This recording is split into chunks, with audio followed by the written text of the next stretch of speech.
Um, Hello. I'm just here quickly to introduce people and welcome everyone to this wonderful event. Um, yeah, so we're trying to bring in we're trying to broaden the conversation around neurodiversity, and so this is why we invited these two wonderful speakers. Um, First, we have Dr. Maria Joseph. She is a public mental health researcher based in Bangalore. Um, and she's going to give us a presentation on neurodivergent therapists and how they engage with social justice. So, um, over to you, Anna. Uh, Hello, everyone. Thank you so much for joining. First of all, just wanted to clarify, I'm not a doctor. I haven't pursued my PhD, but thank you for introducing me, Chris. And yeah, I think you can start presenting the PPT, Sonia.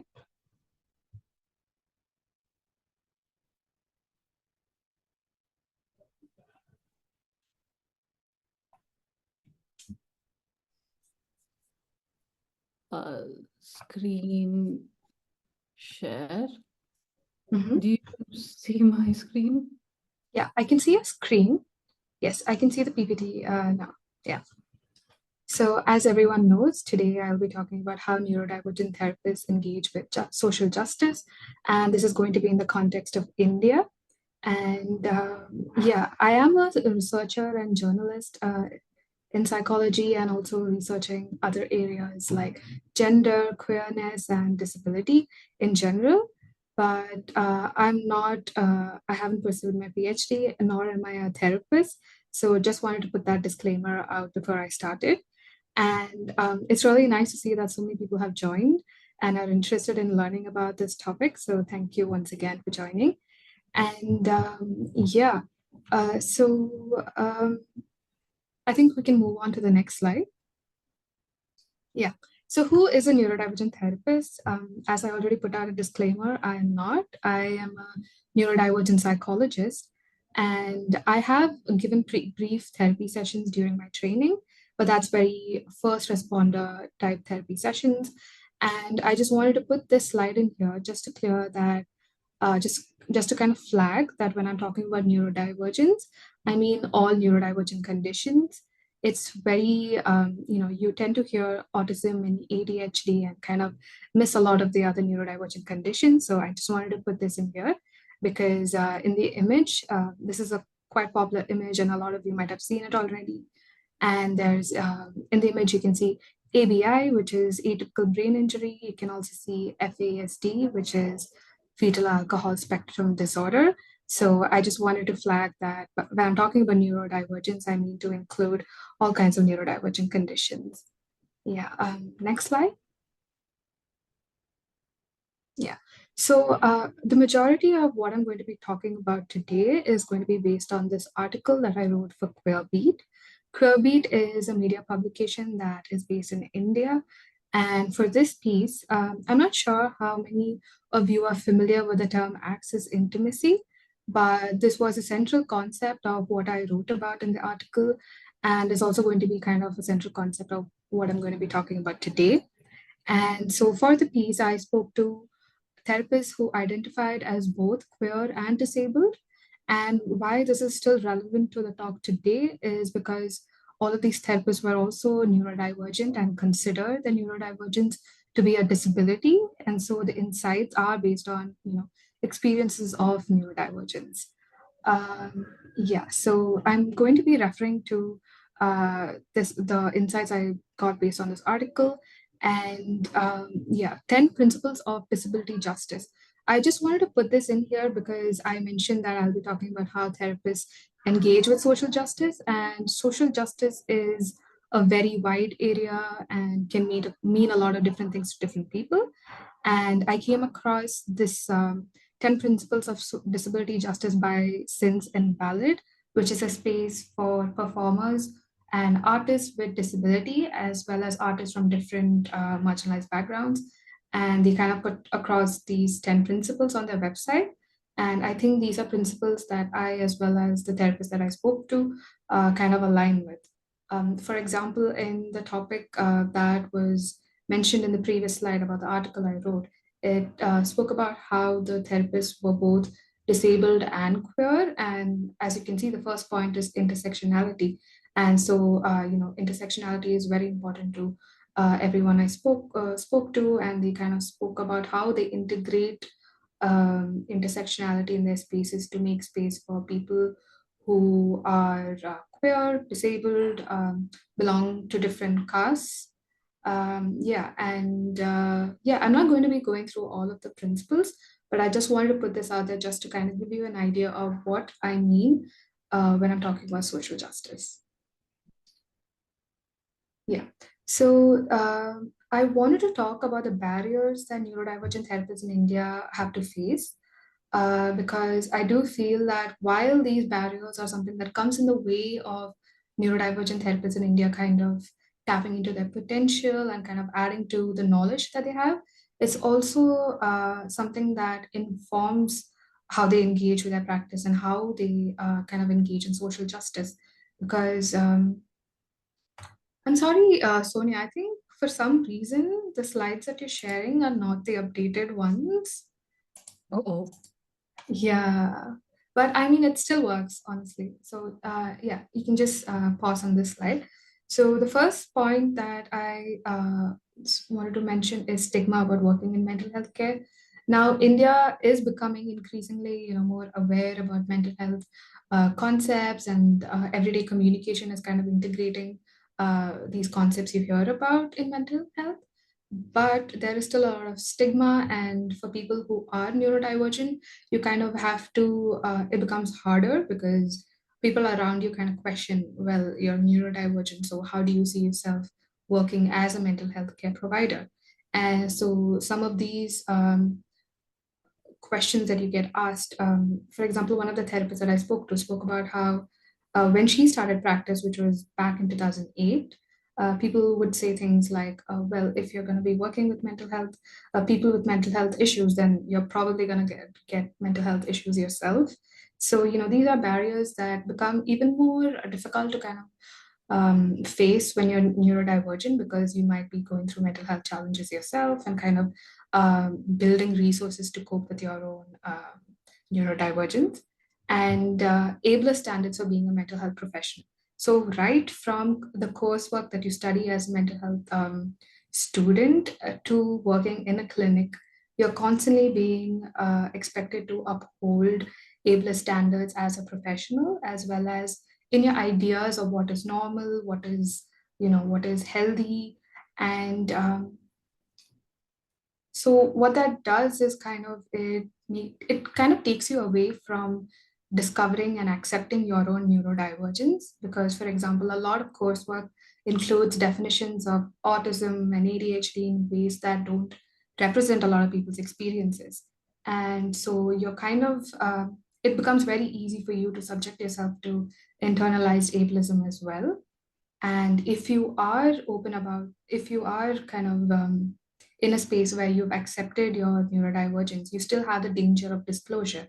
A lot of therapists are afraid of mentioning at work that, I am a neurodivergent therapist or I have a disability, because in healthcare, there is this tendency of kind of separating people who provide care versus people who receive care. And if you are someone who receives care, then automatically there is a tendency of kind of not taking you seriously enough or keeping away from certain opportunities, which again becomes a barrier, because then it kind of limits the perspectives that you bring to work and how you engage in therapy, because you're wondering if it's okay to function the way that I do in my as a therapist in practice, and whether it's okay for me to kind of uphold, um, because when you talk to your clients, you also are kind of, you do bring that idea of ableism with you if you are being trained that way. And yeah, trauma based on own experiences with healthcare. Now this is if a neurodivergent therapist has sought help already for mental health challenges or any other form of disability, and because many spaces are not neurodivergent affirmative, it is likely that they might have had experiences where they felt like they weren't being treated fairly, or they weren't being taken seriously. And so you kind of deal with invalidation. And for example, when I was in my undergraduate years, and in my second year, I was trying to get my diagnosis of OCD, and there was a lot of invalidation from the doctors. And I think as a mental health student who wanted to, pursue a career in mental health, I think it was a big experience of disillusionment, because I saw that people who were supposed to be providing me care weren't really doing that. And so I think dealing with that itself becomes a barrier, because you kind of wonder then, am I going to be able to provide the care that I want to provide if this is the kind of space that we're working in? And also, if you are someone who seeks therapy and seeks mental health services, then again, you kind of risk, kind of being seen through that lens of being a receiver of care, and therefore you're treated as an object of knowledge rather than a subject of knowledge, which means, these ideas of pathology are kind of imposed on you rather than um, providers kind of taking your opinion seriously, and yeah, putting that care that should be there in mental health care. And yeah, at the risk of all of this, you do tend to feel isolated, because sorry, we're still in the previous slide, yeah. So because you do tend to feel like there aren't people like you in your work. For example, one of the therapists I spoke to, she spoke about how when she started practicing, she felt like she had to mask in front of other therapists. And, masking can lead to burnout in the long run. And that becomes another barrier that neurodivergent therapists have to kind of face in their practice. Yeah, next slide. Yeah, so today, like I mentioned before, an important crux of what I'm going to be talking about today is access intimacy. And for those of you who are not familiar with access intimacy, it's a term that's widely used in the disability community and was coined by Mia Mingus, who is a disability advocate. And access intimacy is when someone really understands your needs because of either from their own lived experience of needing, that kind of accommodation, or it's based on their understanding of you. Maybe they share a close connection with you, and therefore they understand what you need. And for example, a friend making a reservation at a restaurant that's suited to your sensory preferences. Now, as a neurodivergent person, you might be, used to not being taken seriously when you say that, either I can't be in that room because the lights are too bright, or I can't go to this space because it's too loud. And you might be used to hearing a lot of people just wonder why you need too many accommodations according to them. So in opposition to that, access intimacy kind of makes space for you and allows you to be as you are, because people understand that you need what you need to be able to function in a way that is comfortable and embraces you as a person. Yeah, and now a lot of disabled ad- advocates talk about how you don't need to necessarily belong to the disability community or be neurodivergent to understand access needs and to kind of share access intimacy. It can be shared between anyone. It really comes from a sense of care and kind of respecting all kinds of experiences. And you also don't have to know someone for a long time necessarily. It can be with someone who you've just met. For example, in online spaces, you commonly come across experiences that people share either in reels or just anywhere on a tweet, and you're like, wow, okay, that I didn't know that anyone else would kind of have that experience. And that's kind of when people share access intimacy in marginalized spaces, it usually comes, that kind of spontaneous connection comes when you do share lived experience. Next slide.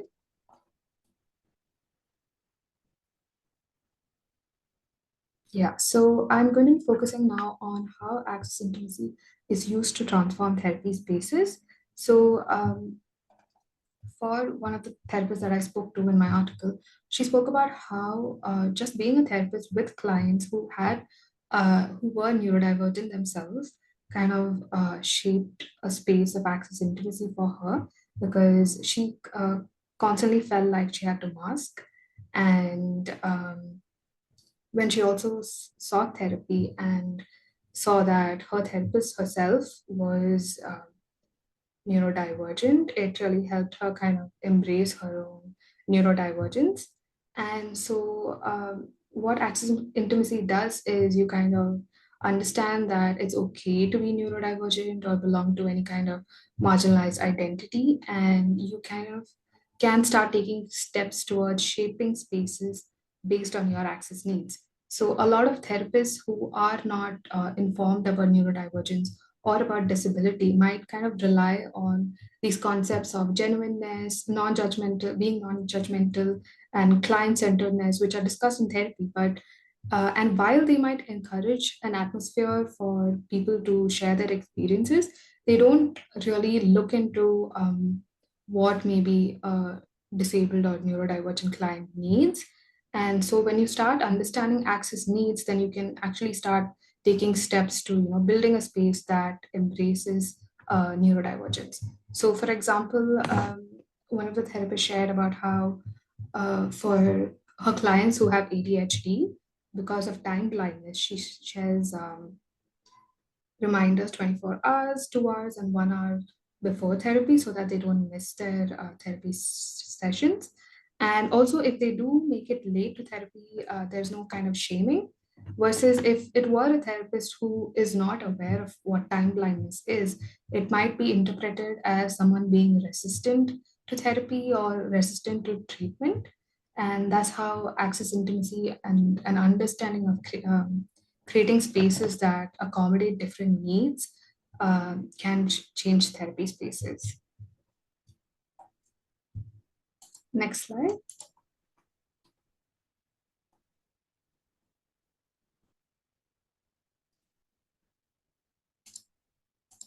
Yeah, so disclosure. Now, it's very contested in the mental health field about whether disclosure is okay and whether it's appropriate. But there are studies that talk about. One second, I'm just going to plug in my battery.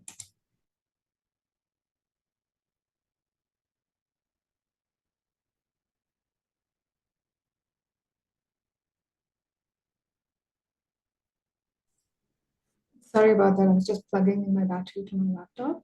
But yeah, so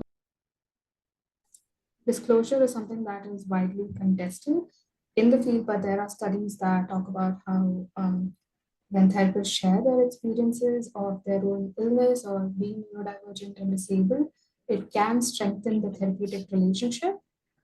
Sorry? 15 minutes. 15 minutes. Okay, thank you. Yeah. So it can strengthen the relationship with the therapist as well as there is this idea of how, based on Carl Rogers's concept of the wounded healer, when you are a neurodivergent therapist and kind of share your own experience of neurodivergence, and it becomes an example for the client to look up to and kind of role model that.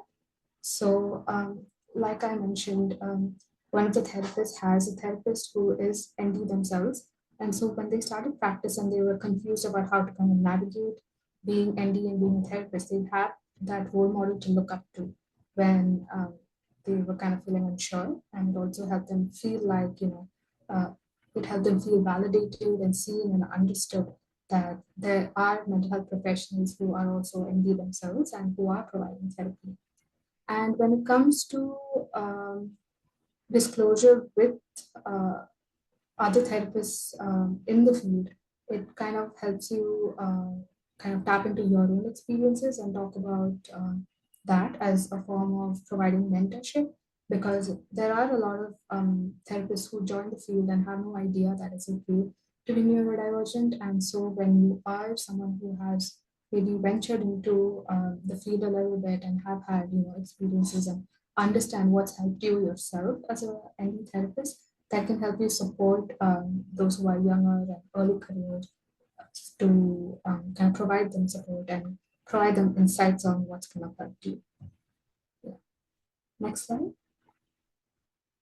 So shifting power structures. So like I mentioned earlier, there is this tendency of seeing kind of separating caregiver versus care receiver of care. And so when ND therapists are able to talk about their access needs and kind of build that space of access intimacy, there is a kind of redefinition of the power structure, because while you are still a provider of therapy and therefore you do have an upper hand, you do kind of take people's needs more into consideration, and with respecting um, the lived experience of neurodivergent therapists, that kind of allows people to tap into their lived experience and build spaces based on that.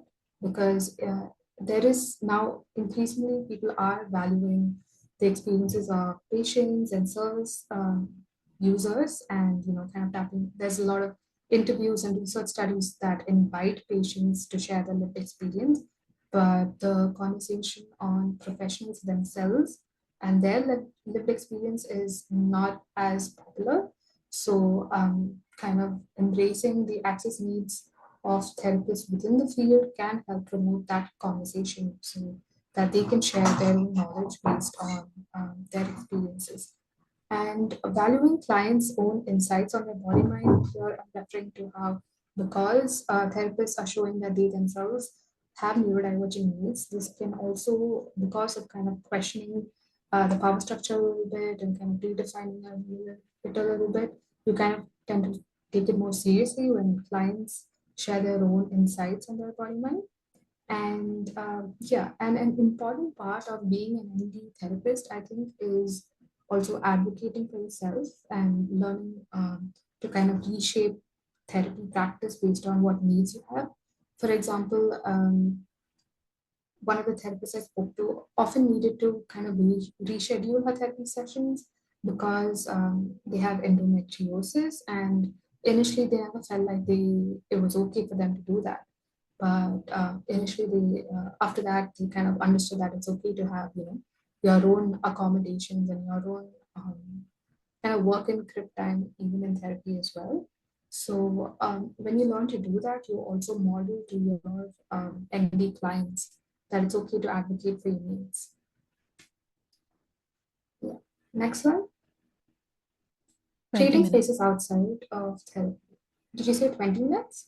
Yes. Okay, yeah, this is like the last slide, but basically the therapists that I spoke to are kind of working on creating spaces outside of therapy as well, because they see therapy as an important resource for sure, but they see that when you create pure spaces where there isn't really that therapist-client relationship, but there is a co-created community space for ND people to share their own experiences, then that becomes really powerful, because a lot of times ND people, and by ND I mean neurodivergent people, feel like they can't talk about their experiences, and so when you co-create a space for everyone, it becomes powerful, and you do create a space that everyone kind of feels visible, yeah, and valid to share their needs.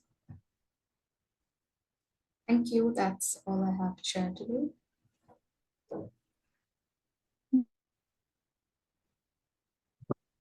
Thank you so much, Anna. That was wonderful. Really interesting to listen to your experiences and hear about the kind of complexities of ideas that you're working with. I've asked for questions in the chat if they could be directly given to me. I'm just trying to catch up with the questions. So let me just read them ahead of saying them. Sure. Okay, we have a question here. Do you think if neurodivergent therapists disclose their identity beforehand, that would help the clients in the long run, especially the disclosure of the type of neurodivergence? Someone who has experiences with autism definitely has different therapeutic needs than someone who has experiences with ADHD. So the question there, just to repeat, is, do you think if a neurodivergent therapist disclosed their identity beforehand, that would help the clients in the long run? That's a very valid question, and thank you for the question. This is something that I encountered while talking to the therapists that I interviewed. And basically, one of them includes in their therapist contract itself that they are neurodivergent and have ADHD and autism. And I think, they kind of share about how they think it's important that when therapists say that they are neurodivergent and affirmative, they are also aware of what neurodivergent conditions they are suited to work with. And I think they also spoke to the importance of making sure that your clients understand what that really means so that they can decide for themselves if they feel that it's the best suited space for them. So rather than therapists kind of saying like, yeah, I'm neurodivergent affirmative, and so I can definitely take you on, kind of being more transparent about the kind of expertise that you have and maybe the lived experience that you have, and sharing that early on, I think can help clients and patients also decide, okay, does this seem like the right fit for me? So yeah, I think sharing that beforehand based on your own ideas of, because I mean, not every therapist is comfortable sharing as well, right? That's another aspect of it. So based on their own comfort and safety and kind of maybe the space that they work with, because if they are practicing individually, then maybe they have a little bit more freedom for that. And if they are working in a clinic that does not really encourage that, then it can become a little complicated. But I do think overall it is really helpful to share beforehand so that the client knows what they're signing up for. Thank you so much. I'm going to go to another question, and then we've got just to say, we had a comment earlier from someone just saying this is such a refreshing space. I came out of a Zoom meeting, I'll just say with other people in another context, where I was the only non-white person of about 50 discussing findings on the consultation of a new bill. So that person really appreciated the space that's been made here. Someone else has asked, do you see access intimacy as more emotional or functional of the surrounding environment?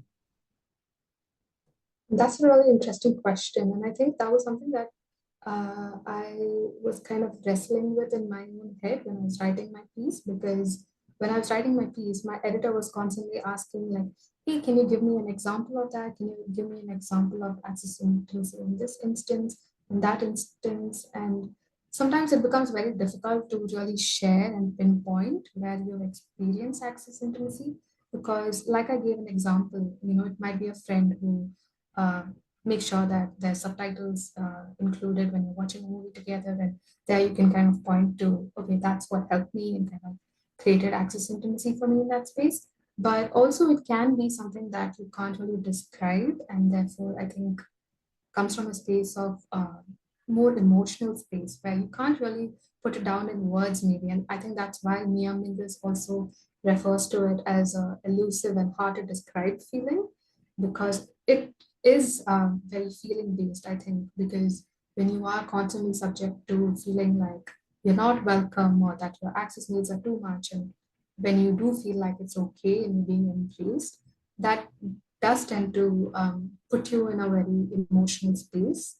And I do think it can be functional in that you can create spaces where you feel like, it would be more encouraging to create access to intimacy between people.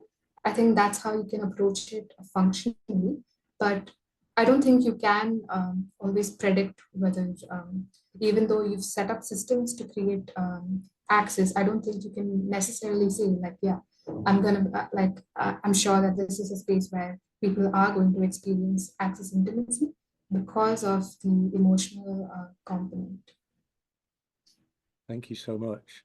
I'm just getting to a message from, okay, Sonia, Pete is reminding me or asking me to give you space to give a description of Anna, because we didn't do it at the beginning apparently, and I've missed that.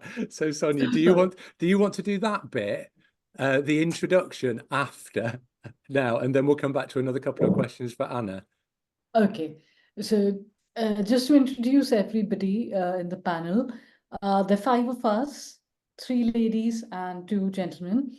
Anna is an Indian lady. She's got dark wavy hair, very long. She's wearing a navy blue top and she's wearing a little bindi on her forehead. So that's Anna. Shubha Ranganathan is also an Indian lady, like me. She's got long wavy hair. She's wearing glasses and headphones and a salwar kameez with a dupatta, the scarf. And she's going to be our next speaker. Pete is he's got shoulder length wavy hair as well, and he's wearing a gray or white shirt.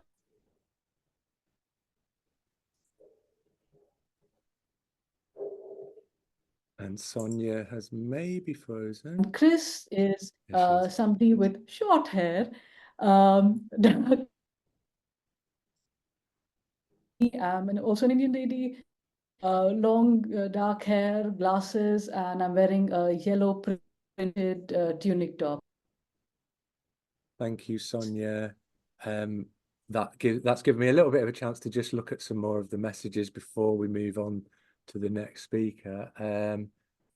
Someone says, thank you for this wonderful presentation, Anna.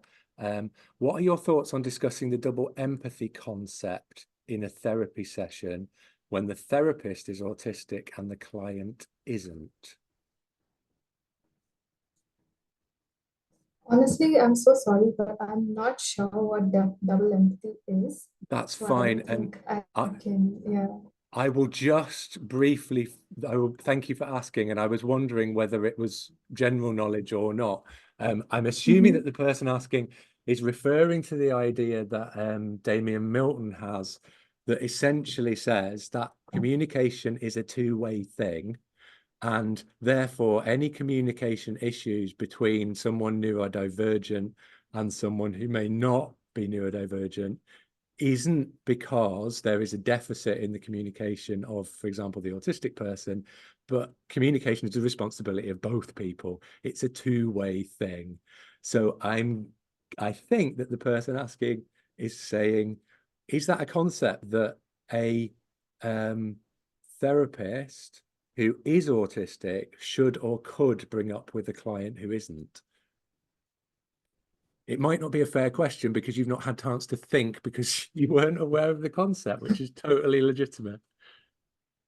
I mean, yeah, so I don't think I can completely answer your question, but like I mentioned, I think, access intimacy is something that can be shared between people who aren't necessarily both neurodivergent. And so there is potential to create access intimacy between a therapist who is ND and a person and a client who is neurotypical.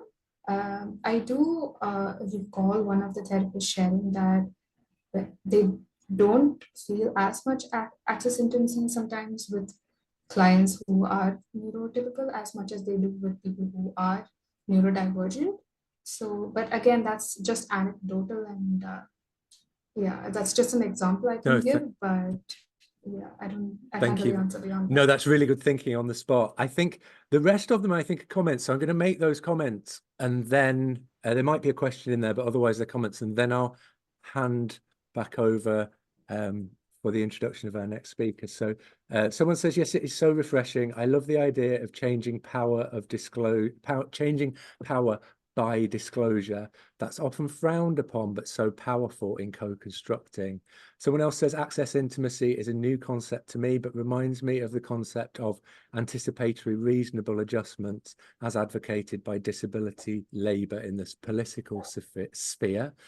Someone else says, I think access intimacy is positively more impactful for the marginalised or minoritized people. It's great to have a phrase for this connection. It goes beyond therapy and should be recognised in education as well. This is where we say representation makes a difference. Thanks, Anna. Another comment, my feeling is that disclosure to clients ought to be only when directly pertinent to the treatment. Also, it must be optional and not mandatory, of course. And Someone's saying thank you for clarifying the double empathy theory. So thank you everyone for your questions. I'm not keeping time, but I think given that that's the end of the questions we've got in so far and the lovely comments, I'll hand back over in order for our next speaker to be introduced. Perfect. Okay. Thanks very much for that, Anna. That was really good. Next we have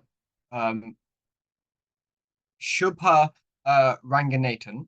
I hope I pronounced that broadly right. Anyway, she's an associate professor at the Department of Liberal Arts at the Indian Institute of Technology Hyderabad. She's interdisciplinary,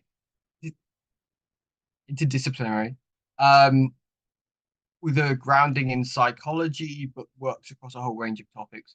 She'll be talking to us about how autistic voices in India are reframing person. Thank you. Thank you very much, Pete. So I'd like to just start with thanking Peter and Sonia for inviting me for the session, which is really important. And thank you, Chris, for being in the background and facilitating everything, as it were. So I'm just going to start sharing my screen. And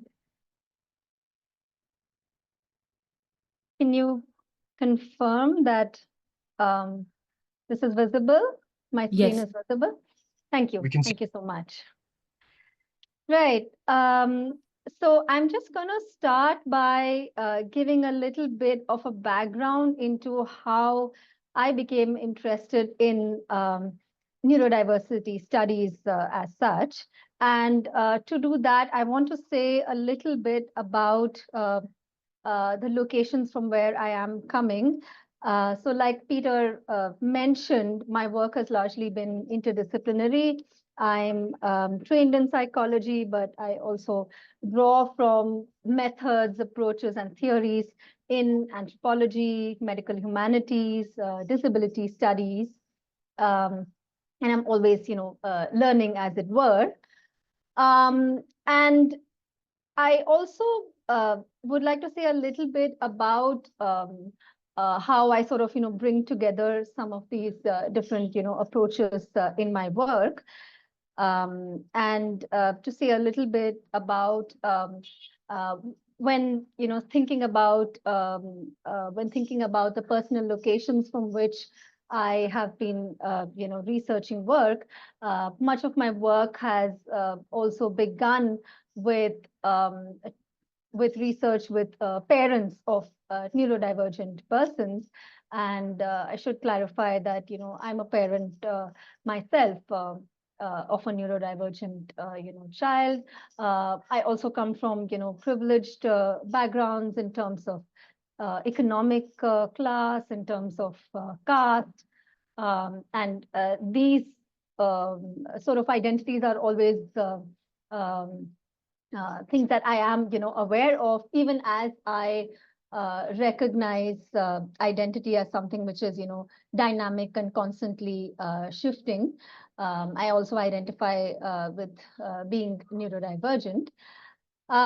So I'll say a little bit about how I came to critical neurodiversity studies and the different sort of, frames which I've used both in terms of, disciplines as well as in terms of theories. And the first kind of frame for me was, through critical psychology. And from critical psychology, what I think was really important was the fundamental principle and value of, social justice, and thinking about and reflecting about how psychology as a domain of study, as a discipline, can bring about social change and social justice by focusing on questions of power, marginality, oppression, and so on. So I think some of this has really been important for me. The second major, theoretical route through which I came to critical neurodiversity studies was through disability studies, and in particular, critical disability studies. And so when thinking about, what fundamental ideas or assumptions of critical disability studies inform my work, I always go back to this important, landmark essay by Simi Linton, where she distinguishes, research on disability, from, research from disability studies, perspectives, where, Linton really highlights how disability studies is not just the study of, disability as such. I mean, a lot of that kind of work takes place in what are called interventionist approaches. So from, let's say, medicine, or from the field of rehabilitation, or from the sciences, or, mental health professionals, or from nursing, approaches which seek to, to mend or to fix or to eliminate disability as such. Those, I mean, she refers to in this category of not disability studies. But instead, what disability studies does is, frames disability as a social, political, and, cultural kind of phenomenon, and not just an individual phenomenon.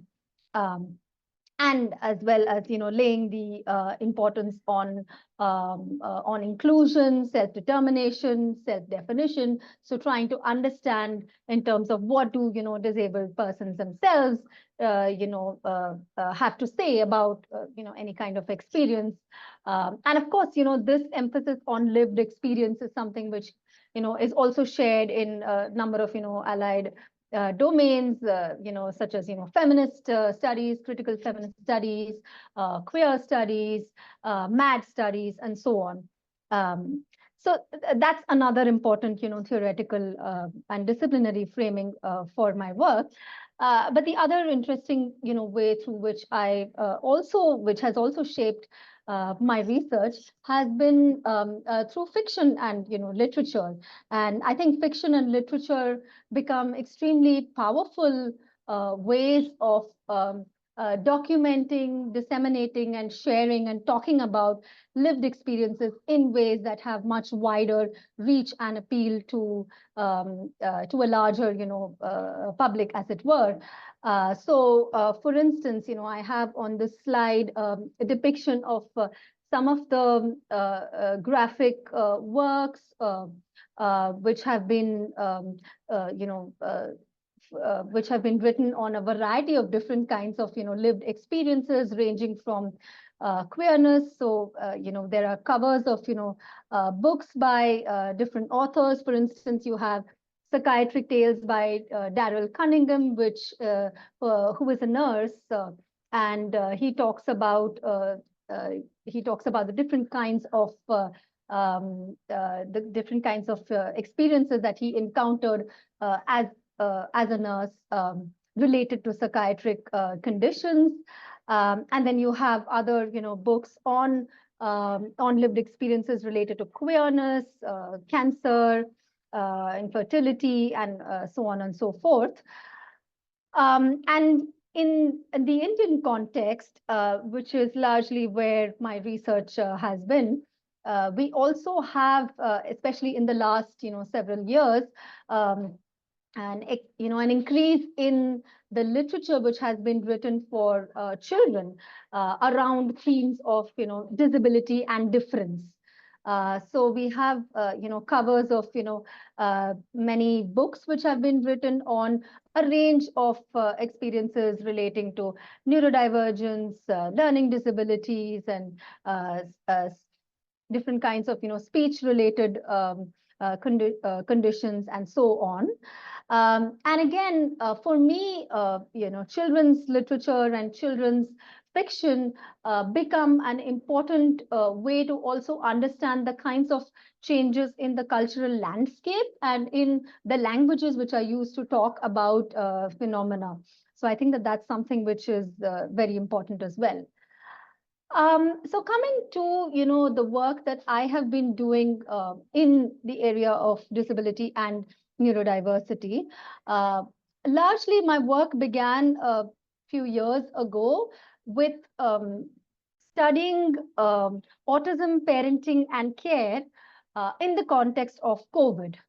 And this became important because in the context of COVID, with the closure of schools and various kinds of institutions which were which are involved in providing care um, for autistic persons, one of the questions that I had was about how care was sort of being navigated and carried out in that kind of context. And we started our research by talking to parents. But one of the things that which came out in those conversations was this, was the fact that care, and this is something which I'm grateful that Anna also pointed out, care is something which is very much relational. It's not something which just flows from one person or from one party to another party, but care is something which is exchange, which is transacted, which is relational. So even as parents had autistic children or adults who had fairly high support needs, they also spoke about experiences of being cared for, or seeing the relationship as very much a dynamic and bi-directional in nature. So one of the things which also came up in those conversations was that for many parents, COVID became really a point in time when they were thinking about the question of, what would happen to our, autistic children or adults after we are no longer here. And so the question of long-term care, really. And that's, so that spun into another, research, which is ongoing on long-term care, arrangements, largely in the context of autism, and mostly in the context of people with fairly, high support needs.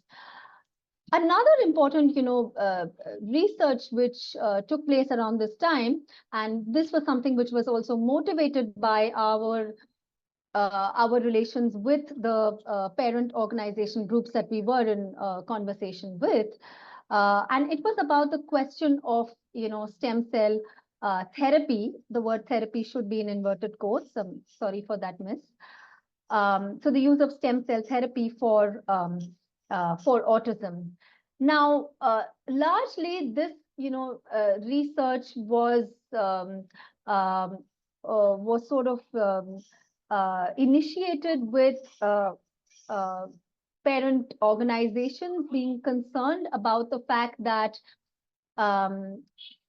something like stem cell treatment was being for autism was being propagated by many medical institutions and hospitals, even though there was very limited evidence for this, and even though stem cell treatment for autism is only at the clinical trial stage, it cannot really be technically spoken of or defined as treatment or therapy as such. And there are considerable risks also for persons who undergo them. So the concern really that many parent-run autism advocacy organizations in India had was that many families were being, significantly exploited by this kind of, treatment. But one of the interesting things that we did as part of, that kind of, research was also talking to, autistic adults who were, who were interested to, participate, and learning about their, experiences as such. And it is from that, from those conversations that I'll be, speaking a little bit in the rest of this talk. I'm just going to skip this in the interest of time. Sorry about that. So what I want to do now is say a little bit about the lived experiences of autism that we have learned from our conversations with autistic adults.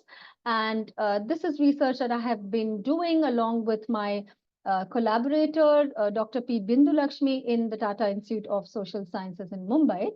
And this was funded by the Yash Charitable Trust, which is an NGO in Mumbai, who has been involved in autism advocacy. It's a parent-run group.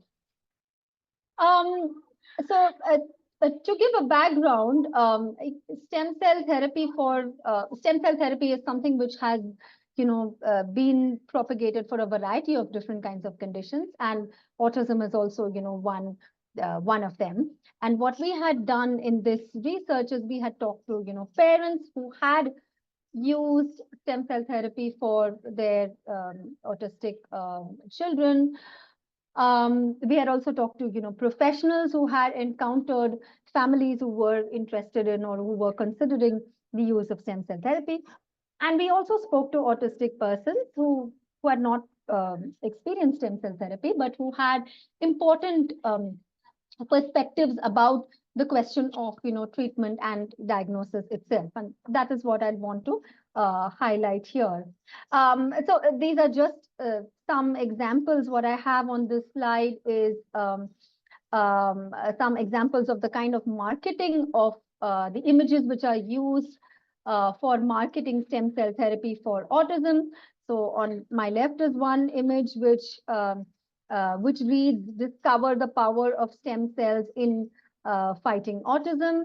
And on my right is another image which reads, "The power to heal is within you." And this is one way in which typically stem cell therapy is marketed as something which is it's part of your own body, and it's from you. It's not something else. You can heal yourself, and so on and so forth. Because one aspect of our research was also to look at the media representations of stem cell therapy. Another way in which marketing for stem cell therapy for autism takes place is by showing images of the brain scans of people before they have received stem cell therapy and after, and that's what you have on this slide. You have a sort of images of brain scans before and after. It's not really clear, though the details are not really clear. 15 minutes. Right. Yeah. So some of the key themes which really came up. One has to do with diagnosis and the experience of diagnosis. The second has to do with autistic people's experiences of therapy and therapeutic spaces. And the third has to do with, what do they imagine care and advocacy as looking like. Now, one of the things that autistic persons, spoke about is the process of getting an official diagnosis was not necessarily a straightforward or an easy one.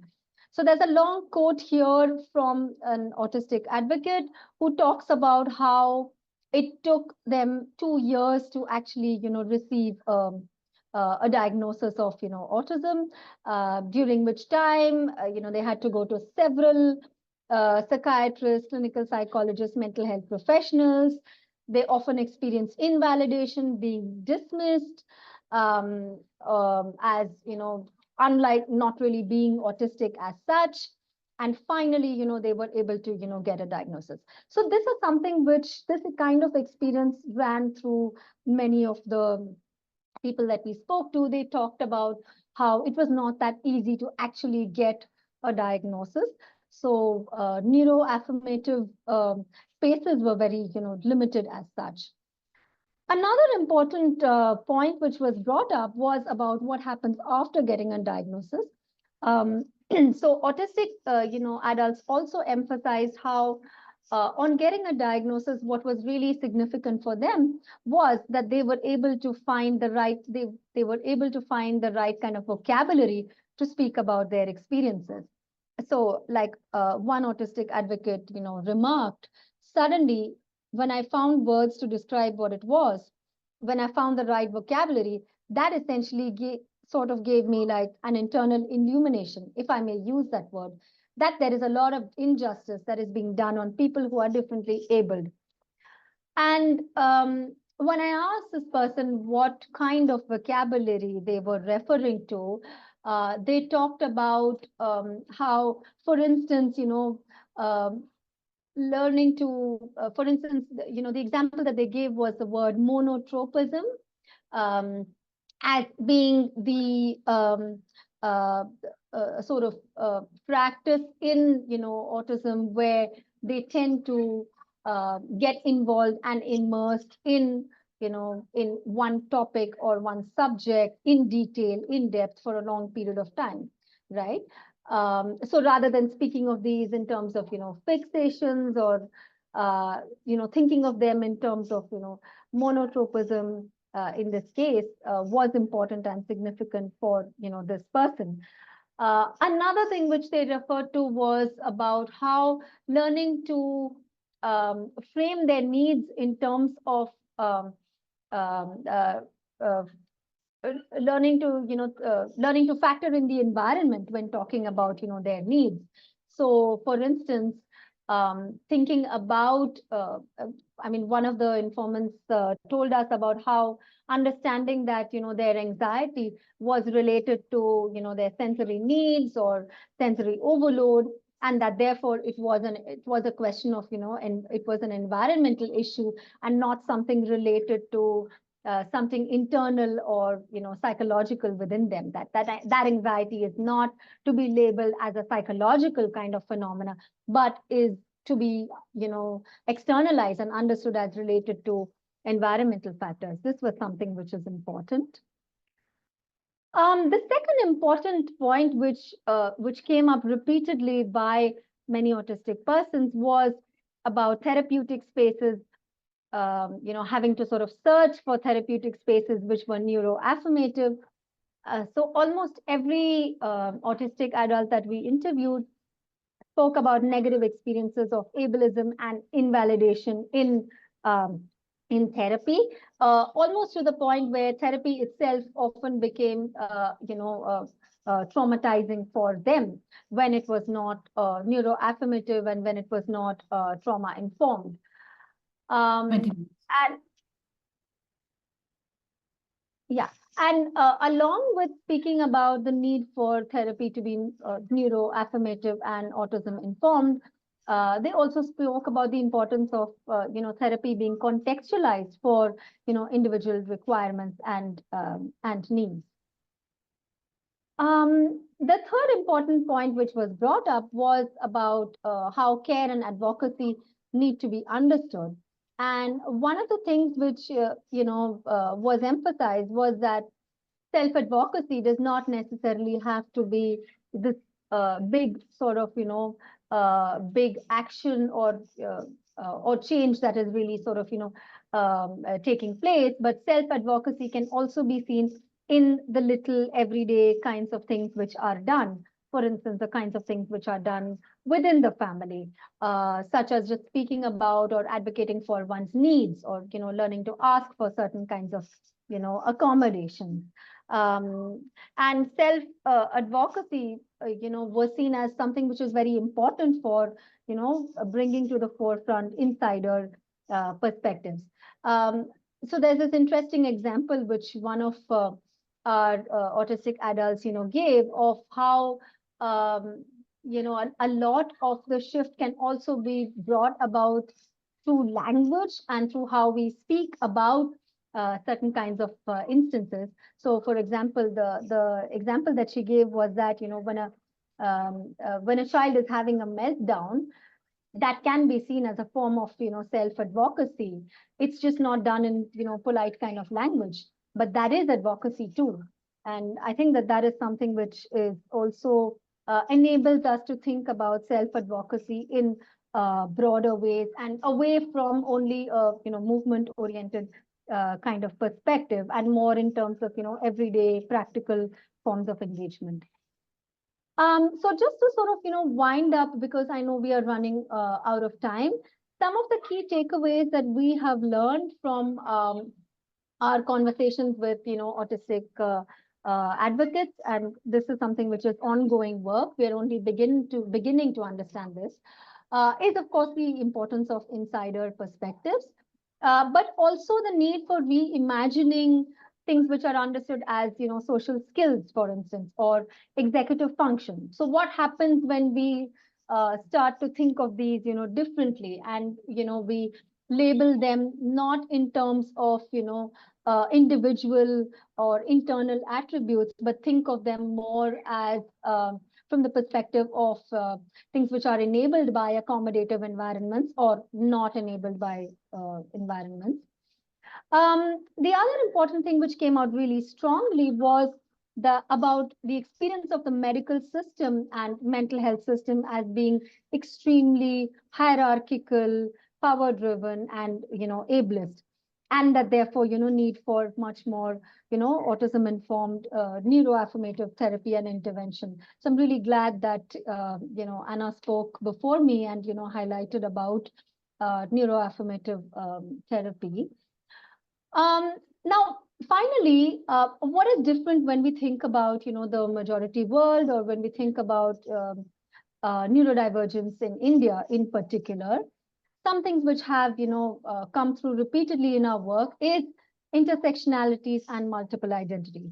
So Anna already spoke about this, but in the Indian context in particular, it becomes extremely important to also engage with other kinds of identities, be it related to caste or, gender, queerness, and so on. That is something which becomes very important. And secondly, the kind of, disability rights in India and in, several parts of, the global South has a very different kind of trajectory, where very often movements don't necessarily use the language of identity-based self-advocacy movements, which we see in the global north, such as France or North America and so on. Quite often in the Indian context, there is much more of an emphasis on making do somehow with certain kinds of strategies, which are very practical strategies, somehow sort of getting things done, rather than thinking in terms of a movement-oriented perspective, or in terms of identity-based movements or discourses. And that also comes from the heterogeneity of disability and neurodivergent experience in the Indian context, where what neurodivergence looks like in an urban context, for instance, is extremely different from what neurodivergence looks like in a rural context. And so therefore, we don't really have a kind of unifying language as such, of identity-based discourses, which would actually, bring people together. But one has to really navigate through the very specific local context that one is navigating. So I think this is something which is an important insight in when thinking about neurodivergence in the majority world. So I'd just like to end with this quote from this book and film, which I really appreciated and liked, The Reason I Jumped. And it says, we can change the conversation by being part of the conversation. So I'll stop here and look forward to your questions. Thank you. Thank you so much. It's my turn to jump back in to mediate in between the questions that are coming in. I just wanted to say how much I appreciated the talk and focus on care and relationality in your talk, which is some stuff that I'm not going to talk about my work here, but I am interested in as a parent of neurodivergent children, as well as being neurodivergent myself. I'm very interested in that relationality between the experiences of people in terms of neurodivergence. So thank you for that. That was really interesting. The questions that we have in the box, first of all, as we know, communication is a two-way process. So sometimes we need to clarify some things. could you just, because of the next question, could you just first of all clarify your position on the stem cell research that you were critiquing there?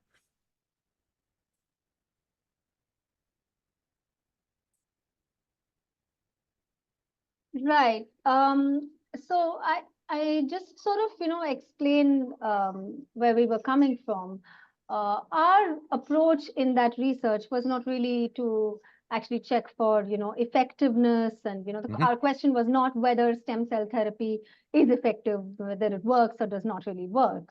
But our question was motivated more to understand what is it which motivates, families to spend considerable sums of money, mortgage houses, sell, gold, in order to opt for, stem cell therapy for their neurodivergent child. So our interest was more in understanding, those motivations.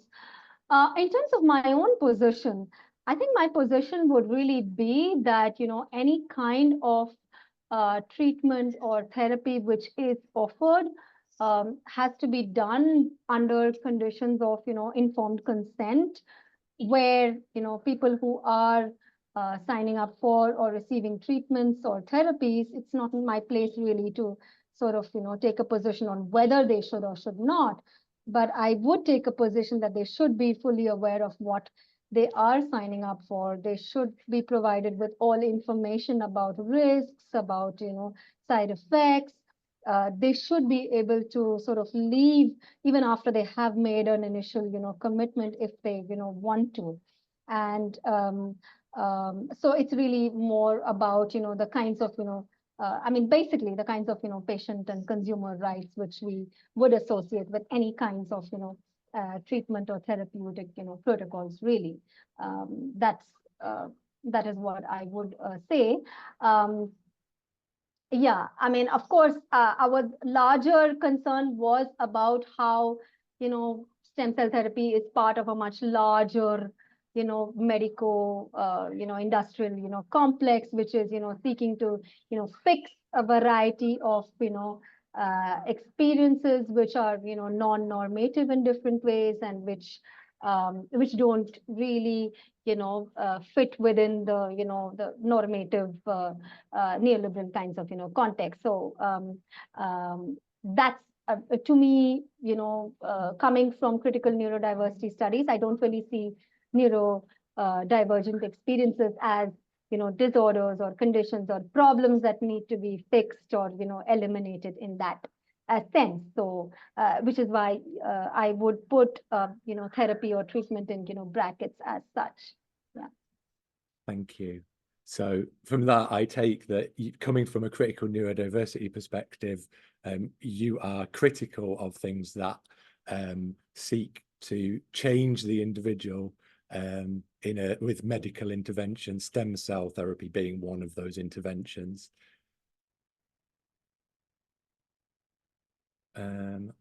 Okay, I'm looking at what else we've got. A few thank yous in the chat. Thank you for an interesting presentation. Another question, it's about the stem cell therapy. Again, do you have an impression of how much damage stem cell therapy can do to individuals? I understand that's not the focus of the research you're talking about, because you're talking about the experience of families in relation to that. But I'll ask the question anyway. Do you have any impression of how much damage stem cell therapy can do to individuals? Well, the short answer is no, I don't. But I think damage it depends on what one really thinks of as damage, really. So if we are talking about, such treatments as, again, furthering the idea that, disabilities and neurodivergences are bad things to be, which are, not, wanted in an ideal kind of, scenario, that diversity is not a helpful thing, then I would say that there is a damage which already is taking place at a discursive level, and that's beyond the individual and the family. It's happening at like the broader societal, cultural level. So, yeah. Thank you so much. That makes sense. Okay, another question. Have you looked at how autistic individuals who are striving for getting a diagnosis are treated by the clinicians with regards to who gets to report on the specific tests that will ascertain to their diagnosis? From what we know, parents of adults, autistic adults, do need to report on the symptoms, and that can further the powerlessness for few autistic adults. I'm going to repeat that because I stumbled over my words and it probably didn't flow as much as it should have done. Have you looked at how autistic individuals, now my screen's gone off. I think I got that though, so Thank I could you. attempt an answer. I'm struggling with interest of technology now. time. Thank you. So yes, I mean we did have instances where autistic adults were talking about the fact that quite often when they were in a clinical setting, they were not spoken to directly, but their parents, and these are grown adults that we are speaking about, the parents were spoken to and asked about their behaviors / symptoms and experiences. So they did speak about such such kinds of infantilizing sorts of experiences and invisibilizing, really. Yes. Thank you so much. Another question starts with a statement. There's a suggestion here that traditional Indian culture involves respecting elders to the point of not questioning them. This makes it harder for neurodivergent people to get their needs met, as is the case with this person's family. They suggest there's also a lot of stigma. They're asking, is there any research into these aspects? So I guess this is about the cultural differences around, is it autistic or neurodivergent experience more generally?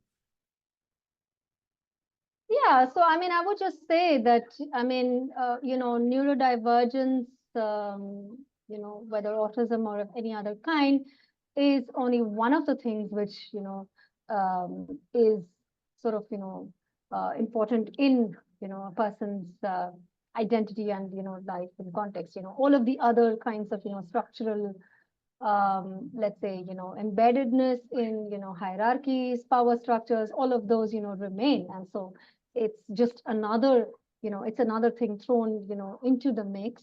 But of course it gets, complicated. So yes, definitely. I mean,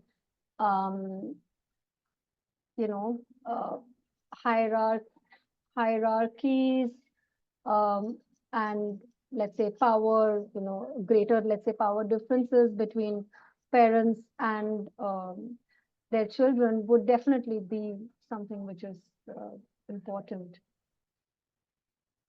Thank you. And I guess that that also feeds into that idea of relationality that you were talking about. So the relationality in terms of culture, but also the family experiences. Is it possible to tell us a little more about how that relationality finds its way into your work, in terms of how you are looking at those experiences?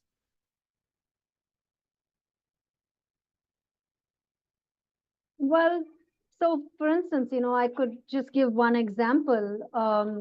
A number of the parents that we have spoken to have been, let's say, in their 50s or 60s, then neurodivergent adults in their 20s or 30s, and so they also experienced on an everyday basis care in some ways from they were also thinking in terms of their own care requirements as they were aging and as they were becoming elderly, and looking for, let's say, for instance, with a long-term care project, they were also looking for long-term care arrangements which would accommodate their autistic adults' requirements, but also, you know, their own requirements as they age. So it was interesting to, you know, see how support needs of, you know, different kinds and were sort of, you know, seen as, you know, all, you know, related. So parents, for instance, said that I don't know what it means to speak of someone as having high support needs, because we all have support needs of, you know, different kinds. And then they gave examples of, you know, aging and, you know, so Yes. on. Yeah. Thank you so much. And in terms of your, you talked about the literature, the children's literature and the representations. I'm aware of time and we need to throw it open to both questioners in a sec, but in terms of the literature around neurodiversity and difference and disability that you mentioned, question about how kind of widespread that is that something that people engage with widely, or is that kind of still more of a niche experience for people to read about different experiences? Well, firstly, most of it is English. It's, you know, it's for an English reading audience, because it's literature in, you know, English. It's books which are written. So there isn't as much of vernacular, you know, literature in the Indian context. So that naturally sort of, you know, reduces the audience at one level. I would say that yes, they are, you know, they are easily available. They are not necessarily, you know, obscure books or hard to find in that sense. But it's mostly, of course, an English reading audience. Yeah. Thank you. That totally makes sense. And actually something that I wouldn't have assumed if you hadn't said so. Thank you for pointing that out about the language in which those texts are presented. Now, as we draw to a close, if we bring Anna back in, is there anything anyone wants to address to Anna or both speakers as a general question or a general point? I'll also take any comments and filter through those if anyone wants to drop me any comments or questions.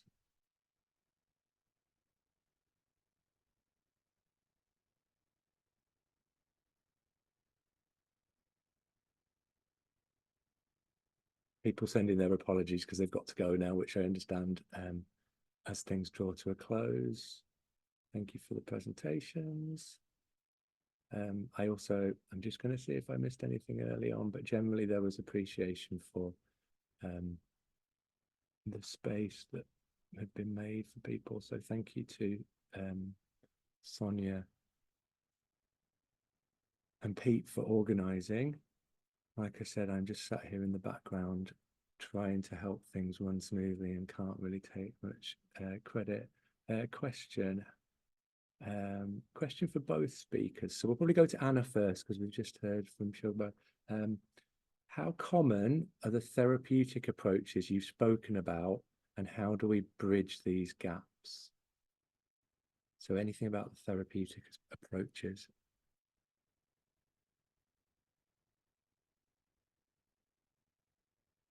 Or for either speaker.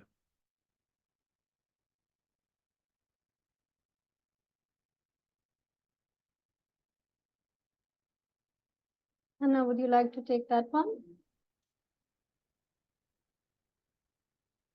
Oh, Anna's stuck on mute, which shouldn't be the case.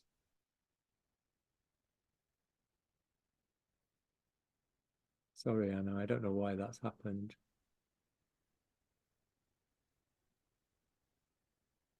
You were the co-host, you should be now.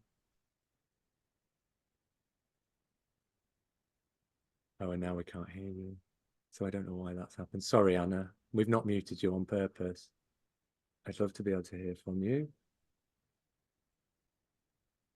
Anna might type something in the chat. Sorry, Anna, I don't know what the issue is there. Shubha, did you want to address that while Anna's maybe trying to sort out her sound?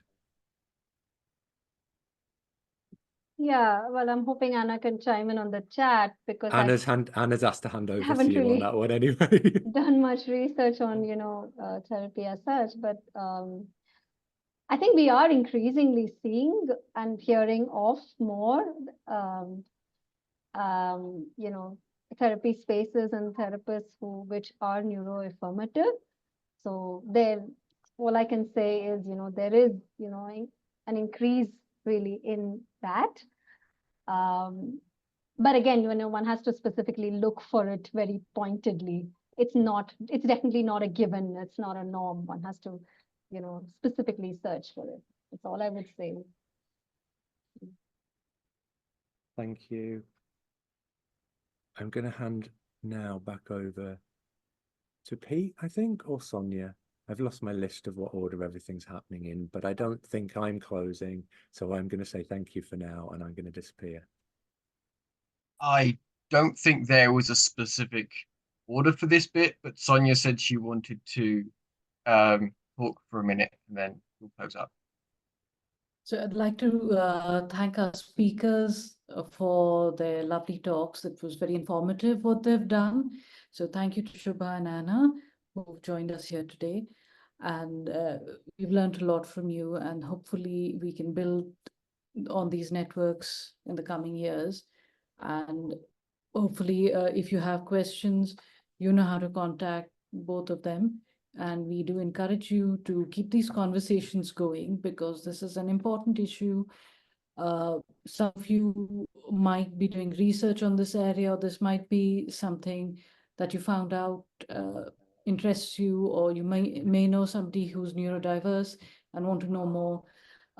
We suggest that you do get in touch and build on these networks. Our talk today will be recorded and put up on our YouTube channel. As Chris mentioned, this is our second one of the series, so do keep a lookout. We will be building up more on this series, and as we go along, we will put these recordings up on YouTube, so it's an open resource for everybody. I've also put in how to get in touch with Afro-Asian critical psychology. We always love hearing from people and collaborating with you. So please get in touch if there's something you think we should be covering, or if you can think of ways of collaborating, or if you'd like us to put you in touch with somebody, do drop in a line and say hello. We're on several social media platforms. So there's Twitter, there's Facebook, there's Instagram, there's Mastodon, and then there's good old-fashioned email. So you can get in touch with us on those. A big thank you to Chris Bailey for organizing this and supporting this work, and all the conversations we've had, and some very interesting conversations between Chris, Peter, and I, and also with Anna and Shubha. We would like to continue these in the future as well. So really lovely. And thank you to all the participants who've been here today and have attended. It might be very late for some of you, or very early in the morning. So thank you for taking the time out and joining us. I will quickly hand over the mic to Peter. I don't think there's much more to say. I think Sonia said everything. Thank you everyone, especially our speakers. Thank you, Chris, Sheffield University. Thank you. So yeah, thank you for everyone for coming and joining.